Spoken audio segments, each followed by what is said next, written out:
Қайырлы күн, құрметті әділ-қазылар алқасы және сайысқа қатысушылар. Білім берудегі заманауи трендтердің қатарына смарт оқыту, сонымен қоса сыныптан тыс оқыту, саябақта оқыту жататын болса, менің бүгінгі трендім, яғни таңдап алған трендім тиімді оқыту, ой өнімділігін арттыру. Бүгінгі білім алушылардың ойлау дағдыларын дамыту, тұтынушыдан өндірушіге айналдыру қазіргі білім беру жүйесінде күрделі бір мәселе, проблема болып отыр, өзекті мәселелер бірге айналып отыр. Осындай проблеманы шешу жолдарын ойластыра келе, тиімді оқыту және ой өнімділігін арттыру деген тақырыпта жұмыс атқарған болатынбыз. Енді цифрлық дәуірдің ең үлкен проблемасының бірі ол оқушылардың, яғни адам баласының ойына салмақ салмауы.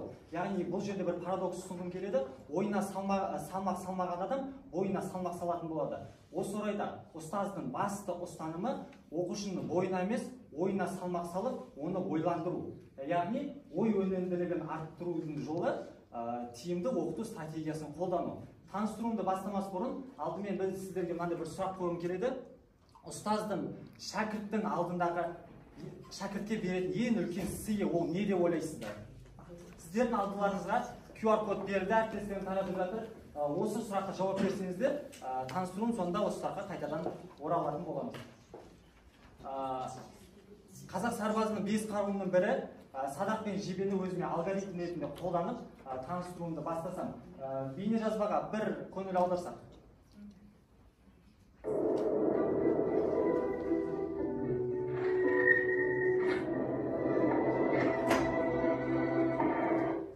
Бұл бейне жазбадан қандай ой түйдіңіздер?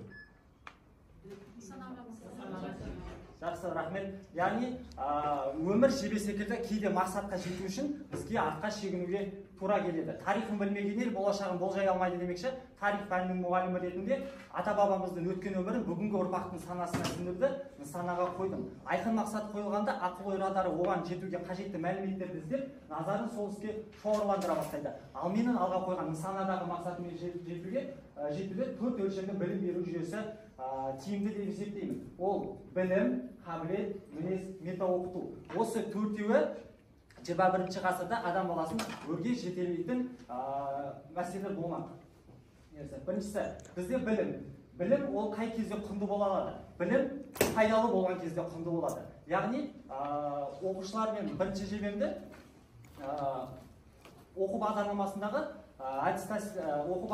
мақсатқа жету жолында платформаларда функционалдық сауаттылыққа бағыттай отырып, білім сапасын көтеруге бағыттаймыз. Себебі қазіргі альфа ұрпақтары кітаптан бұрын планшетке қол жеткізген, ондай оқушыларға интернет платформалары арқылы сабақ өткен қызығар. Ал қызыққан оқушыдан нәтиже шығаруға болады. Жаңа жоғарыда айтқан білім пайдалы болған кезде құнды болады дедік. Яғни ол функционалдық сауаттылыққа бағытталу керек. Осы орайда функционалдық сауаттылықты мен қалай жүргізіп жатырмын? Өз тәжірибемде функционалдық сауаттылықты критикалық ойлау арқылы жүргізудемін. Біздің оқушылармен таңдап алған тақырыбымыздың бірі 20-шы ғасырда қазақ ұлттық интеллигенциясының қалыптасуы 20-шы ғасырдың басы және қазіргі кезеңге салыстырмалы талдау. Екіншісі бізде қабілет. Қабілет әр адамның өзінің жеке ерекшелігіне байланысты болады.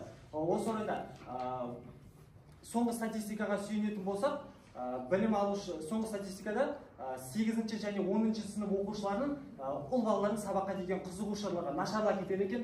Осындай проблемаға кездескеннен кейін 8-ші сыныпта олар алаш зиялыларына байланысты тақырыпты оқып бастайды. Оларды өз пәнімен қызықтыру мақсатында мен оларға тарихи суреттерді қабырғаға салғызған болатынмын. Соның арқасында шығармашылыққа жақын оқушыларды өздері қабілеттерін пайдалану арқылы пәніме қызықтырдым. Келесі мінез. Адам бойында жақсы мінезді қалыптастыруымыз керек. Бұл жайлы Алаштың атасы Әлихан Бөкейхановтың мынандай бір сөзі бар. Ұлтқа қызмет ету білімнен емес, мінезден деп айтқан. Білімнен емес, мінезден. Ауылынан шықпаған адамның ақылы ауласынан аспайды деген жақсы сөз бар. Соны ескере келе оқушыларды, білім алушыларды сыртқа шығарып, олардың санасын кеңейту, одан кейін басқа адамдармен араласып, ойын кеңейту мақсатында археологиялық қазба жұмыстарына апарған болатынбыз. Археология жұмыс бұл археологиялық жұмыс бізде Әл-Фараби атындағы Қазақ ұлттық университетінің PhD докторы Ринат Серікұлымен бірге жазғы демалыс уақытында Қапал Қызылағаш 1 деп аталатын орта ғасырлық қалаға барып қазба жұмыстарын жүргіздік. Осы кезде оқушылар тарихымызды практикалық тұрғыдан зерттеп, сезініп, көптеген қызықты мәліметтер жинақтап, өздеріне көптеген іс тәжірибе жинақтады.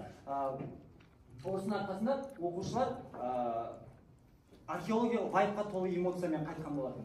Келесі бізде мета оқыту.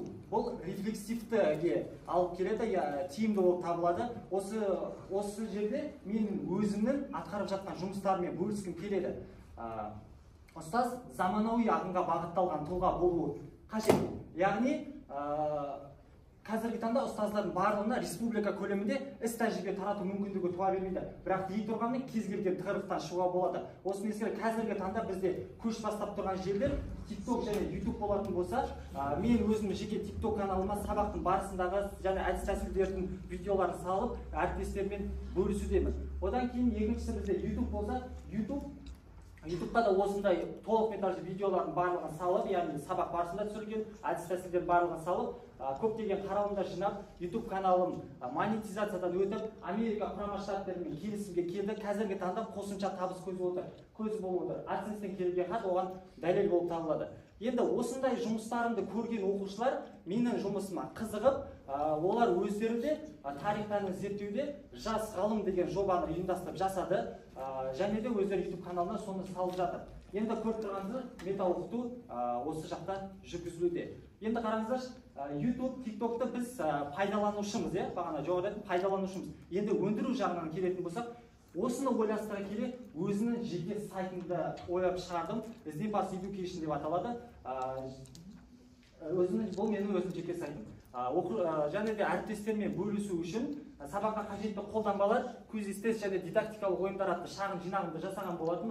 Кіріп көріп таныстырсаңыздар болады. Артында осы сайттарыма сілтемелері барлығы тұр.